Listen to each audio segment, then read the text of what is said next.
সুপ্রিয় দর্শক আসসালামু আলাইকুম, welcome back to my channel. কেমন আছেন সবাই? আশা করছি সকালে অনেক বেশি ভালো আছেন।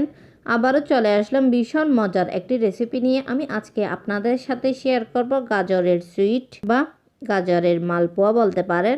এটা খেতে কিন্তু অনেক মজা। আশা করছি একবার হলে ট্রাই করবেন। তাহলে চলুন শুরু করা যাক। দেখেন, আমি প্রথমে এখানে গাজর নিয়েছি। গাজরটা আমি দিয়ে পরিষ্কার করে নিয়েছি। এখন আমি গাজরটা একটু স্লাইস করে নিচ্ছি। দেখেন, আমি সবগুলো গাজর স্লাইস করে নিয়েছি। এখন আমি গাজরটা একটু ব্লেন্ড করে নিচ্ছি। একটা ব্লেন্ডার জার নিয়েছি। দেখেন, আশা করছি আজকে রেসিপিটা আপনাদের কাছে ভালো লাগবে। ভালো লাগলে লাইক, কমেন্ট এবং বেশি বেশি করে শেয়ার করবেন। দেখেন, ব্লেন্ড করা হয়ে গেছে। দেখেন, আমি এখন ব্যাটারটা তৈরি করে নিচ্ছি। তার জন্য আমি এখানে 1 কাপ সুজি নিয়ে নিয়েছি। আমি এখানে 1 টেবিল চামচ কাজু বাদামের পেস্ট নিয়ে নিচ্ছি। এটা অপশনাল, আপনারা স্কিপ করতে পারেন। দেখেন, আমি এখানে হাফ কাপ আটা দিয়ে দিচ্ছি। আপনারা চাইলে আটার পরিবর্তে কিন্তু ময়দা ব্যবহার করতে পারেন। দেখেন, আমি এখানে 1 কাপ গাজরের পেস্ট দিয়ে দিচ্ছি। দেখেন, দিয়ে আমি স্বাদ অনুযায়ী লবণ দিয়ে দিচ্ছি মিষ্টিটাকে ব্যালেন্স করার জন্য। দেখেন, আমি এখানে 2 টেবিল চামচ মিল্ক পাউডারও দিয়ে দিচ্ছি। দিয়ে এখানে সবগুলো আমি একটু ভালো করে একটু মিক্স করে নিচ্ছি। দেখেন, আমি সবগুলো একসঙ্গে ভালো করে মিক্স করে নিচ্ছি। আশা করছি আজকের রেসিপিটা আপনাদের কাছে ভালো লাগবে। ভালো লাগলে প্লিজ আমার চ্যানেলটা সাবস্ক্রাইব করে পাশে থাকার বেল আইকনটি প্রেস করে রাখবেন, আমাকে সাপোর্ট করবেন। দেখেন, আমি এখানে অল্প করে গাজরের জুস দিয়ে দিয়েছি। দেখেন, একটা সফট ব্যাটার তৈরি করে নিয়েছি। আমি অল্প করে একটু ফুড কালার দিয়ে দিচ্ছি। আপনারা চাইলে স্কিপ করতে পারেন। ফুড কালার দিলে দেখতে কালারটা একটু সুন্দর হয়, তার জন্য। দেখেন, আমি আবার একটু ভালো করে ফেটিয়ে নিয়েছি। দেখেন, ব্যাটারটা তৈরি হয়ে গেছে। আমি এখন পরের স্টেপে চলে যাচ্ছি। দেখেন, আমি এখন শিরাটা তৈরি করে নিচ্ছি। তার জন্য আমি এখানে 1 কাপ চিনি দিয়ে দিচ্ছি।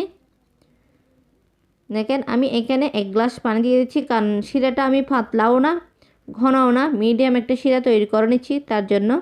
দেখেন, আমি স্বাদ অনুযায়ী লবণ দিয়ে দিচ্ছি। আমি এখানে হাফ টিস্পুন এলাচের গুঁড়া দিয়ে দিয়েছি। দেখেন, দিয়ে ভালো করে একটু শিরাটা তৈরি করে নিচ্ছি। সবগুলো একটু মিক্স করে নিচ্ছি। আজকে রেসিপিটা আমি অনেক সহজ করে দেখানোর চেষ্টা করেছি। আশা করছি আপনাদেরও ভালো লাগবে। আপনারা একবার হলো বাসায় ট্রাই করবেন। গাজরের পিঠাটা খেতে কিন্তু অনেক মজা হয়, একবার হলো ট্রাই করবেন। দেখেন, আমি অল্প করে এখানে জাফরান দিয়ে দিয়েছি। দেখেন, শিরাটা হয়ে গেছে। আমি এখন নামিয়ে রেখে দিচ্ছি। আমি এখন ব্যাটারটাকে আবার একটু ভালো করে ফেটিয়ে নিচ্ছি। আমি এখন পিঠাটা তৈরি করে নিচ্ছি। দেখেন, আমি অয়েলটা আগে থেকে ভালো করে একটু গরম করে নিয়েছি, কিন্তু চুলার ফ্লেমটা আমি মিডিয়ামে রেখে এই পিঠাটা তৈরি করে নিচ্ছি। দেখেন, কালারটা কত সুন্দর হয়েছে। আমি এইভাবে কিন্তু সবগুলা পিঠা তৈরি করে নিচ্ছি। আসলে এই গাজরের মালপোয়াটা খেতে কিন্তু অনেক মজা। তৈরি করা কিন্তু একদম সহজ। অল্প উপকরণে কিন্তু অল্প সময়ে তৈরি করে নিতে পারেন। দেখেন, আমি সবগুলো পিঠা তৈরি করে নিয়েছি।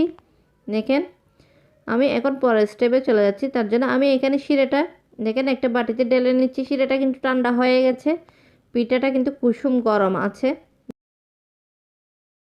দেখেন, আমি শিরার মধ্যে এই মালপোয়াগুলো দিয়ে দিয়েছি। দেখেন, আমি এখন উল্টিয়ে পেটে একটু কুট করে নিচ্ছি এই পিঠাটা। দেখেন, শিরাটা স্যুপ করে নিয়েছি। আমি এখন আপনাদেরকে সার্ভ করে দেখাচ্ছি। এই পিঠাটা খেতে কিন্তু অনেক মজা। এখন কিন্তু শীতের সবজি গাজর দিয়ে এই পিঠাটা একবার হলো বাসায় ট্রাই করবেন। খেতে কিন্তু অনেক মজা। যদি ট্রাই না করেন তাহলে বুঝতেই পারবেন না এই পিঠাটা খেতে কতটা টেস্টি। দেখেন, দেখতে কত সুন্দর হয়েছে। দেখেন, এই মালপোয়াটা খেতে কিন্তু অনেক মজা। দেখেন, আমি একটা আপনাদেরকে কেটে দেখাচ্ছি। দেখেন কত সফট হয়েছে, কত স্পঞ্জি এই মালপোয়া। পিঠাটা দেখেন কত জুসি হয়েছে। আর আজকের রেসিপিটা আপনাদের কাছে কেমন লেগেছে অবশ্যই কমেন্ট করে জানাবেন। আর এতক্ষণ সময় নিয়ে আজকের রেসিপিটা দেখার জন্য আপনাদেরকে অসংখ্য ধন্যবাদ জানিয়ে বিদায় নিচ্ছি।